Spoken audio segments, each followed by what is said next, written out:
Once again, Mazda decided to upgrade their cars. They've given us a new model. This one is the Mazda 3. It's a beautiful car. As you can see, the design is a bit changed, but it is an upgrade to the already existing Mazda Axela. Gari safi sana. This one is very, very beautiful. I love the design. I love the new shape. Even though there are some things in Mazda wametoa, the likes vitu kama fog lights, grill kidogo hapo chini na a bit basic, but the car is an upgrade of the Mazda Axela. Gari yenyewe iko sawa. I think in terms of ABCD hii gari iko fiti. In terms of safety pia wameongezea a few things. In terms of design wameongeza a few things. The size ya tire sahi ni kubwa. I think they use 18-inch alloys.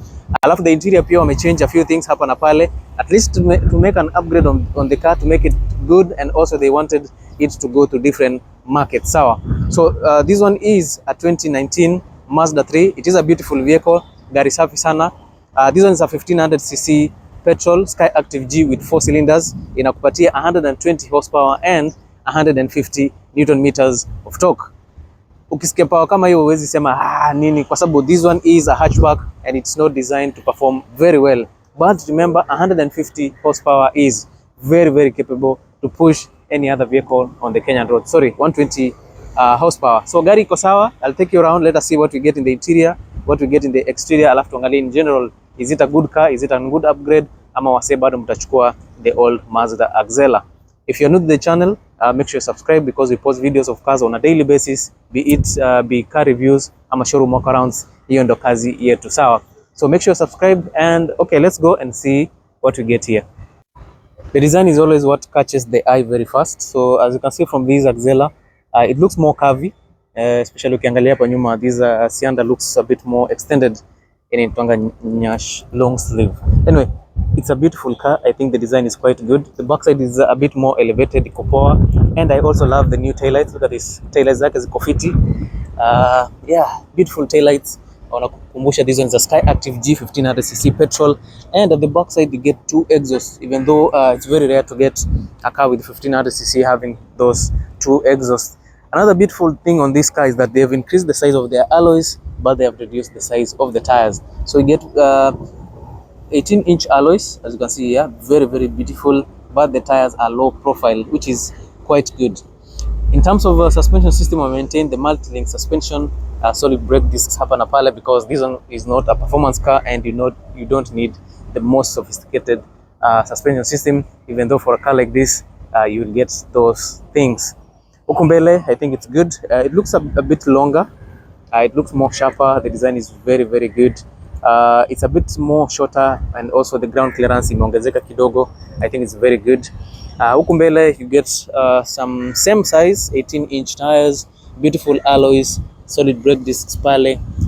Unapata the standard suspension system, that is the McPherson strut suspension with coil and springs. Of course inakuja na anti-roll bars both in the front and at the back to increase on the stability of the vehicle. From the front you get this new beautiful design. I think this one looks good. Wasi wanasema hii ni safi. I love the new headlights, ziko poa, even though some other people still prefer the old ones. You get rounded daytime running lights, 2 projector headlights, alafu on the top side you have your turn signals. This one is an upgrade.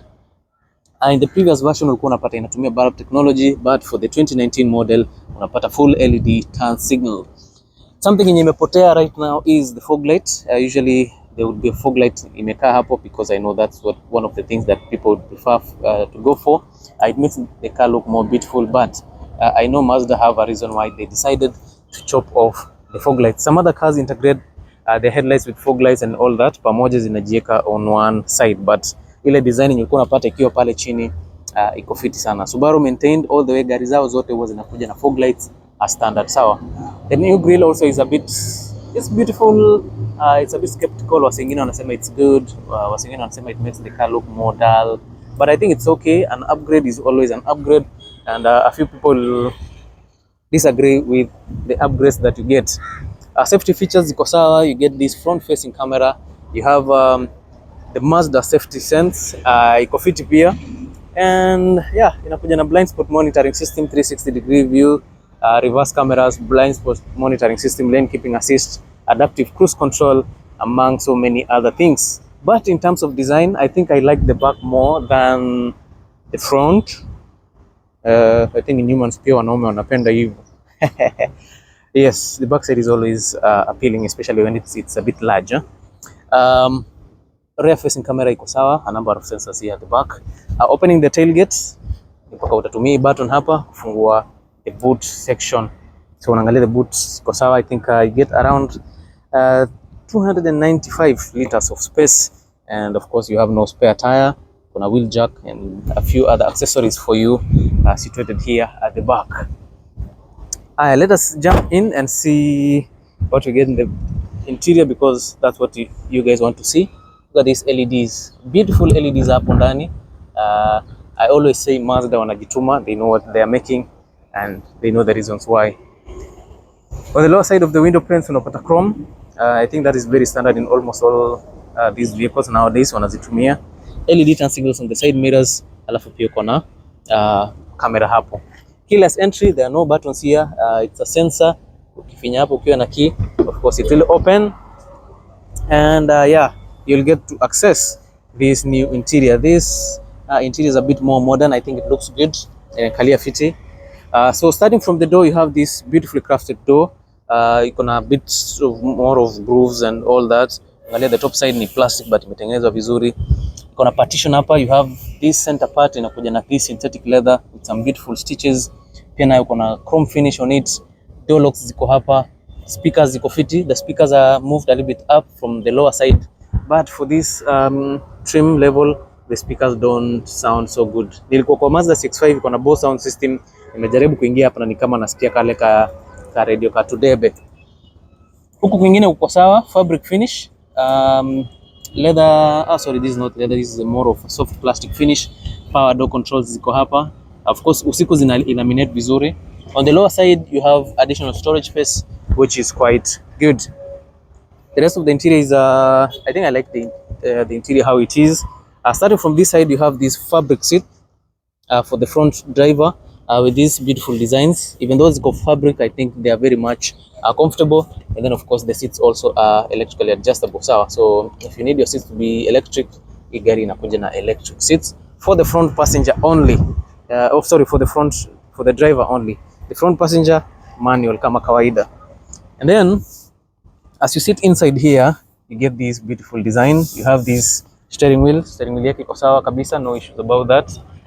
Leather wrapped steering wheel with some beautiful stitches, and then of course unaona iko na adaptive cruise control. Imetengenezwa poa. I think it looks more modern, and you get additional controls for the infotainment system on this side. Inakuja na paddle shifters because these ones are petrol, and as always all petrol Mazdas inakuja na sports mode dedicated button, so you can always switch the car to manual, and of course you can use these shifters to shift up and down. Okay, acha tuangalie mambo ya huku kwa clusters. Look at this. It's a bit more digital, but of course analog features bado ziko. Angalia your RPM meter pale, 20,000 kilometers mileage, top speed 180 kilometers per hour, and then of course ukona this is to check the engine temperatures, kuona kama gari iko in park, doors open and all that, and of course you also have this your fuel gauge. Okay, yeah, so in terms of all that, I think Mazda wame design gari vizuri. On this other side you have two memory seat settings for the driver's seat, idling stop, traction control, parking sensors on off, 360-degree view of the car, among a few other controls. AC vents ziko sawa. Look at this, very well designed. It matches perfectly with the design here on the door, which is quite good.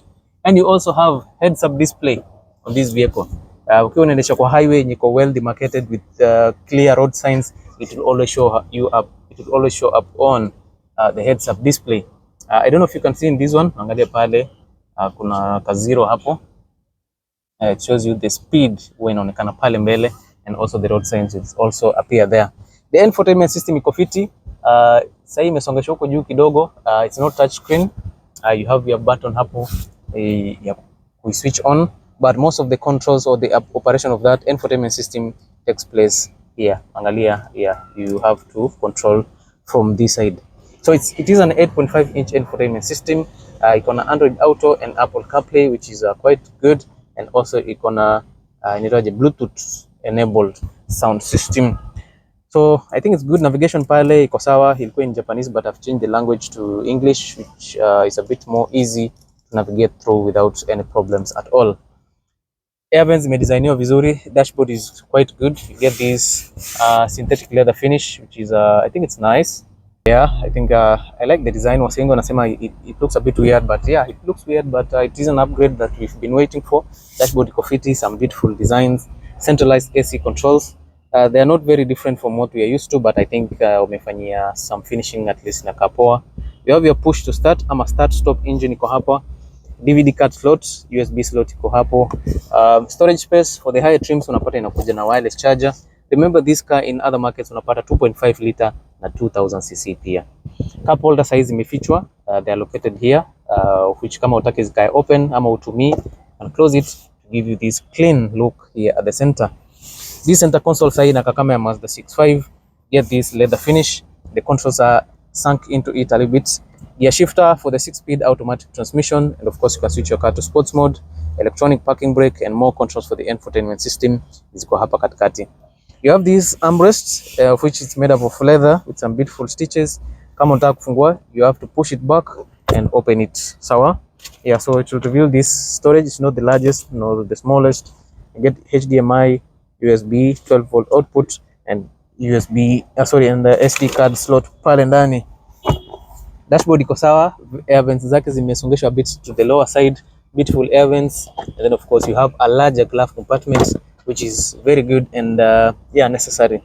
The front passenger seat iko sawa, same as the driver seat minus the controls. This one is manual, it's not electric. Yeah, which is it's not good nor bad. I think it's a feature yenye inakuja na gari. If you want electric seats, you can go for the higher trims. Digital rear view mirror, notification buttons zingine za safety belts zitaonekania hapa. Huko juu kuna LED lighting for the interior. Speakers, you also have your SOS button so that if you're stuck somewhere you can always call for help. But that one is not active in the Kenyan market. I don't know utapigia nani simu. Now let me show you the back side. Kuna mali space tunahitaji kujua inatoshana aje. The back side is okay. Yeah, a family of 5 can comfortably sit in the back side of this car. I also love the design that unapata hapo kwa mlango. Beautiful finish, additional settings, designs hapa, brown stitches, chrome finish also. Kuna fabric, piano black finish, power door control, nice beautiful armrest. Speakers ziko hapa ndogo ndogo, and then additional storage, and you have these mats for the back side. Angalia vitu venye ziko. It's quite comfortable. I have no complaints about it. Iko sawa kabisa. So ukikaa hapa ndani, this is the design that you get. Look at this. You can sit comfortably here. You can travel over long distances without any issues at all. Kwa wale watu warefu bana, poleni. These cars are not always designed for you. I don't know why. Iko na armrest. Inakuja tu na 2 cup holders. So no heated seats for the back side, no charging ports for the back side, which is okay. Na utapatia driver kuchajia huko kama ubebe power bank yako. Storage space iko sawa kabisa. Okay, so for a car like this, 4-cylinder petrol, fuel economy is not bad. Unapata an average of 18 kilometers per liter. On a wonderful day, utapata up to 19 kilometers per liter, which is quite good. Yeah, 19 kilometers per liter. Tukiwa practical vizuri, tutapata 18 kilometers per liter. Gari safi sana, 120 horsepower, 150 newton meters of torque. Safety features iko sawa, and it is a car that you can use it to maneuver the Kenyan roads without any issues at all. If you're interested, the asking price for this car is 2.5 million shillings, and it is slightly negotiable. As always, I'll see you in the next one. Do not forget to subscribe to the channel, and see you